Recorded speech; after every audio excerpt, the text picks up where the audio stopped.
नमस्कार दोस्तों। मैं आज आप सभी के बीच में हिंदी कहानी लेखक सुदर्शन जी द्वारा रचित कहानी हार की जीत को लेकर आया हूं, जो कि एक मर्मस्पर्शी रचना के रूप में जाना जाता है। परंतु कहानी की ओर जाने से पहले थोड़ा हम सब लेखक सुदर्शन जी के बारे में जान लेने का प्रयास करते हैं। लेखक सुदर्शन हिंदी साहित्य के प्रसिद्ध कथाकार, निबंधकार और पत्रकार थे। वे विशेष रूप से अपनी यथार्थवादी कहानियों के लिए जाने जाते हैं। इनका वास्तविक नाम सुदर्शन ही था। साथ ही उनका जन्म सन 1889 में हुआ था एवं निधन सन 1946 ईस्वी में हुआ था। वहीं साहित्यिक विधाओं की ओर देखने से यह पता चलता है कि उन्होंने कहानी के साथ साथ निबंध और पत्रकारिता विशेष ख्याति मिली थी। साथ ही सुदर्शन की कहानियों में समाज की सच्चाइयों, नैतिक मूल्यों और मानवीय संवेदनाओं का सशक्त चित्रण मिलता है। उनकी भाषा सरल, प्रभावशाली और भावपूर्ण है। उन्होंने सामाजिक कुरीतियों, मानवीय संघर्ष और नैतिकता जैसे विषयों को प्रमुखता दी। हार की जीत उनके बहुचर्चित कहानी में से है, तो आइए हम इनके इस कहानी को जानने और समझने का प्रयास करते हैं। अगर इस कहानी के पात्र की बात करें तो हमें यह पता चलता है कि इस कहानी में मुख्य रूप से 3 पात्र हैं। प्रथम पात्र बाबा भारती, द्वितीय प्रमुख पात्र बाबा भारती का घोड़ा सुल्तान, अंतिम अर्थात तृतीय पात्र डाकू खड़ग सिंह। तो आइए अब हम कहानी को पढ़ते और समझते हैं। मां को अपने बेटे साहूकार को अपने देनदार और किसान को अपने लहलहाते खेत देखकर जो आनंद आता है, वही आनंद बाबा भारती को अपना घोड़ा देखकर आता था। भगवत भजन से जो समय बचता वह घोड़े को अर्पण हो जाता। वह घोड़ा बड़ा सुंदर था, बड़ा बलवान। उसके जोड़ का घोड़ा सारे इलाके में न था। बाबा भारती उसे सुल्तान कहकर पुकारते, अपने हाथ से खरहरा करते, खुद दाना खिलाते और देख देख कर प्रसन्न होते थे। ऐसे लगन, ऐसे प्यार, ऐसे स्नेह से कोई सच्चा प्रेमी अपने प्यारे को भी न चाहता होगा। उन्होंने अपना सब कुछ छोड़ दिया था, रुपया, माल, असबाब, जमीन, यहां तक कि उन्हें नागरिक जीवन से भी घृणा थी। इसलिए गांव से बाहर एक छोटे से मंदिर में रहते और भगवान का भजन करते थे। परंतु सुल्तान से बिछुड़ने की वेदना उनके लिए असह्य थी। मैं इसके बिना नहीं रह सकूंगा, उन्हें ऐसी भ्रांति सी हो गई थी। साथ ही वे उसकी चाल पर लट्टू थे। कहते ऐसे चलता है जैसे मोर घनघटा को देखकर नाच रहा हो। गांवों के लोग इस प्रेम को देखकर चकित थे, कभी कभी कनखियों से इशारे भी करते थे। परंतु बाबा भारती को इसकी परवाह न थी। जब तक संध्या समय सुल्तान पर चढ़कर 8-10 मील का चक्कर ना लगा लेते, उन्हें चैन न आता। खड़ग सिंह उस इलाके का प्रसिद्ध डाकू था। लोग उसका नाम सुनकर कांपते थे। होते होते सुल्तान की कीर्ति उसके कानों तक भी पहुंची। उसका हृदय उसे देखने के लिए अधीर हो उठा। वह एक दिन दोपहर के समय बाबा भारती के पास पहुंचा और नमस्कार करके बैठ गया। बाबा भारती ने पूछा, खड़ग सिंह, क्या हाल है? खड़ग सिंह ने सिर झुकाकर उत्तर दिया, आपकी दया है। कहो, इधर कैसे आ गए?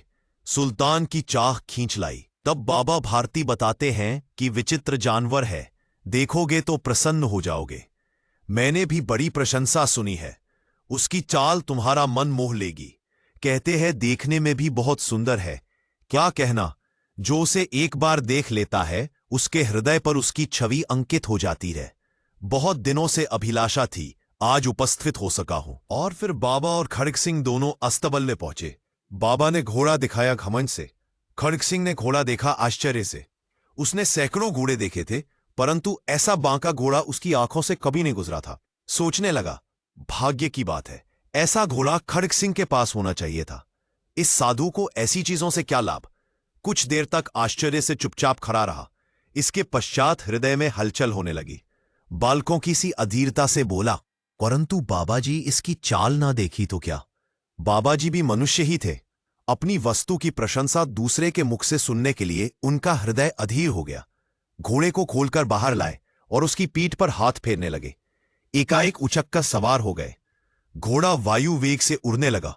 उसकी चाल देखकर, उसकी गति देखकर खड़ग सिंह के हृदय पर सांप लूट गया। वो डाकू था और जो वस्तु उसे पसंद आ जाए उस पर अपना अधिकार समझता था। उसके पास बाहुबल था और आदमी भी। जाते जाते उसने कहा, बाबाजी, मैं यह घोड़ा आपके पास ना रहने दूंगा। बाबा भारती डर गए। अब उन्हें रात को नींद ना आती थी। सारी रात अस्तबल की रखवाली में कटने लगी। प्रतिक्षण खड़ग सिंह का भय लगा रहता, परंतु कई मास बीत गए और वह न आया। यहां तक कि बाबा भारती कुछ लापरवाह हो गए और इस भय को स्वप्न के भय की नाई मिथ्या समझने लगे। संध्या का समय था। बाबा भारती सुल्तान की पीठ पर सवार होकर घूमने जा रहे थे। इस समय उनकी आंखों में चमक थी, मुख पर प्रसन्नता। कभी घोड़े के शरीर को देखते, कभी उसके रंग को, और मन में फूले न समाते थे। सहसा एक ओर से आवाज आई, ओ बाबा, इस कंगले की सुनते जाना। आवाज में करुणा थी। बाबा ने घोड़े को रोक लिया। देखा, एक अपाहिज वृक्ष की छाया में पड़ा कराह रहा है। बोले, क्यों, तुम्हें क्या कष्ट है? अपाहिज ने हाथ जोड़कर कहा, बाबा, मैं दुखियारा हूं, मुझ पर दया करो। रामावाला यहां से 3 मील है, मुझे वहां जाना है। घोड़े पर चढ़ा लो, परमात्मा भला करेगा। वहां तुम्हारा कौन है? दुर्गादत्त वैद्य का नाम आपने सुना होगा। मैं उनका सौतेला भाई हूं। बाबा भारती ने घोड़े से उतरकर अपाहिज को घोड़े पर सवार किया और स्वयं उसकी लगाम पकड़कर धीरे धीरे चलने लगे। सहसा उन्हें एक झटका सा लगा और लगाम हाथ से छूट गई। उनके आश्चर्य का ठिकाना न रहा जब उन्होंने देखा कि अपाहिज घोड़े की पीठ पर तनकर बैठा और घोड़े को दौड़ाए लिए जा रहा है। उनके मुख से भय, विस्मय और निराशा से मिली हुई चीख निकल गई। वह अपाहिज कोई और नहीं बल्कि डाकू खड़ग सिंह था। बाबा भारती कुछ देर तक चुप रहे और कुछ समय पश्चात कुछ निश्चय करके पूरे बल से चिल्लाकर बोले, जरा ठहर जाओ। खड़ग सिंह ने यह आवाज सुनकर घोड़ा रोक लिया और उसकी गर्दन पर प्यार से हाथ फेरते हुए कहा, बाबा जी, यह घोड़ा अब ना दूंगा, परंतु एक बात सुनते जाओ। खड़ग सिंह ठहर गया। बाबा भारती ने निकट जाकर उसकी ओर ऐसी आंखों से देखा जैसे बकरा कसाई की ओर देखता है और कहा, यह घोड़ा तुम्हारा हो चुका है। मैं तुमसे इसे वापस करने के लिए ना कहूंगा, परंतु खड़ग सिंह, केवल एक प्रार्थना करता हूं, इसे अस्वीकार ना करना, नहीं तो मेरा दिल टूट जाएगा। बाबा जी, आज्ञा कीजिए, मैं आपका दास हूं, केवल यह घोड़ा ना दूंगा। अब घोड़े का नाम ना लो, मैं तुमसे इस विषय में कुछ ना कहूंगा। मेरी प्रार्थना केवल यह है कि इस घटना को किसी के सामने प्रकट ना करना। खड़ग सिंह का मुंह आश्चर्य से खुला रह गया। उसका विचार था कि उसे घोड़े को लेकर यहां से भागना पड़ेगा, परंतु बाबा भारती ने स्वयं उसे कहा कि इस घटना को किसी के सामने प्रकट ना करना, इससे क्या प्रयोजन सिद्ध हो सकता है। खड़ग सिंह ने बहुत सोचा, बहुत सिर मारा, परंतु कुछ समझ ना सका। हार कर उसने अपनी आंखें बाबा भारती के मुख पर गड़ा दी और पूछा, बाबा जी, इसमें आपको क्या डर है? सुनकर बाबा भारती ने उत्तर दिया, लोगों को यदि इस घटना का पता लग गया तो वो किसी गरीब पर विश्वास न करेंगे। और यह कहते कहते उन्होंने सुल्तान की ओर से इस तरह मुंह मोड़ लिया जैसे उनका उससे कभी कोई संबंध ही न रहा हो। बाबा भारती चले गए, परंतु उनके शब्द खड़ग सिंह के कानों में उसी प्रकार गूंज रहे थे। सोचता था, कैसे ऊंचे विचार है, कैसा पवित्र भाव है। उन्हें इस घोड़े से प्रेम था। इसे देखकर उनका मुख फूल की नाई खिल जाता था। कहते थे, इसके बिना मैं रह ना सकूंगा। इसकी रखवाली में वे कई रात सोए नहीं, भजन भक्ति न कर रखवाली करते रहे, परंतु आज उनके मुख पर दुख की रेखा तक दिखाई न पड़ती थी। उन्हें केवल यह ख्याल था कि कहीं लोग गरीबों पर विश्वास करना न छोड़ दे। उन्होंने अपनी निज की हानि को मनुष्यत्व की हानि पर न्यौछावर कर दिया। ऐसा मनुष्य नहीं देवता है। रात्रि के अंधकार में खड़ग सिंह बाबा भारती के मंदिर पहुंचा। चारों ओर सन्नाटा था। आकाश पर तारे टिमटिमा रहे थे। थोड़ी दूर पर गांवों के कुत्ते भौंक रहे थे। मंदिर के अंदर कोई शब्द सुनाई न देता था। खड़ग सिंह सुल्तान की बाग पकड़े हुए था। वह धीरे धीरे अस्तबल के फाटक पर पहुंचा। फाटक किसी वियोगी की आंखों की तरह चौपट खुला था। किसी समय वहां बाबा भारती स्वयं लाठी लेकर पहरा देते थे, परंतु आज उन्हें किसी चोरी, किसी डाके का भय न था। हानि ने उन्हें हानि की तरफ से बेपरवाह कर दिया था। खड़ग सिंह ने आगे बढ़कर सुल्तान को उसके स्थान पर बांध दिया और बाहर निकलकर सावधानी से फाटक बंद कर दिया। इस समय उसकी आंखों में नेकी के आंसू थे, अंधकार में रात्रि ने तीसरा पहर समाप्त किया और चौथा पहर आरंभ होते ही बाबा भारती ने अपनी कुटिया से बाहर निकल ठंडे जल से स्नान किया। उसके पश्चात इस प्रकार जैसे कोई स्वप्न में चल रहा हो उनके पांव अस्तबल की ओर मुड़े, परंतु फाटक पर पहुंचकर उनको अपनी भूल प्रतीत हुई। साथ ही घोर निराशा ने पांवों और मन को भारी बना दिया। वे वहीं रुक गए।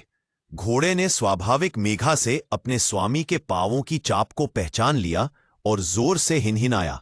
बाबा भारती दौड़ते हुए अंदर घुसे और अपने घोड़े के गले से लिपटकर इस प्रकार रोने लगे, जैसे मानो बिछुड़ा हुआ पिता चिरकाल के पश्चात पुत्र से मिलकर रोता है। बार बार उसकी पीठ पर हाथ फेरते, बार बार उसके मुंह पर थपकियां देते और कहते थे, अब कोई गरीबों की सहायता से मुंह न मोड़ेगा। थोड़ी देर के बाद जब वह अस्तबल से बाहर निकले तो उनकी आंखों से आंसू बह रहे थे। ये आंसू उसी भूमि पर ठीक उसी जगह गिर रहे थे जहां बाहर निकलने के बाद खड्ग सिंह खड़ा रोया था। दोनों के आंसुओं का उसी भूमि की मिट्टी पर परस्पर मिलाप हो गया। बाबा भारती की इस महान उदारता और मानवता से खड्ग सिंह का हृदय परिवर्तन हो जाता है। वह लज्जित होकर घोड़ा वापस लौटा देता है और अपने अपराध पर पश्चाताप कर लेता है। इस प्रकार कहानी यह सिद्ध करती है कि करुणा और त्याग से पत्थर दिल भी पिघल सकता है। वही कहानी का संदेश यहाँ यह निकल कर आया है कि करुणा और दया सबसे बड़ी शक्ति है। मानवता पर विश्वास बनाए रखना आवश्यक है। सच्चा त्याग दूसरों के हृदय को बदल सकता है। इस प्रकार अंत में जाने से पहले अगर आप सभी को मेरा कहानी पसंद आया हो तो प्लीज मेरे चैनल को सब्सक्राइब करें और वीडियो को लाइक शेयर करना ना भूलें। धन्यवाद।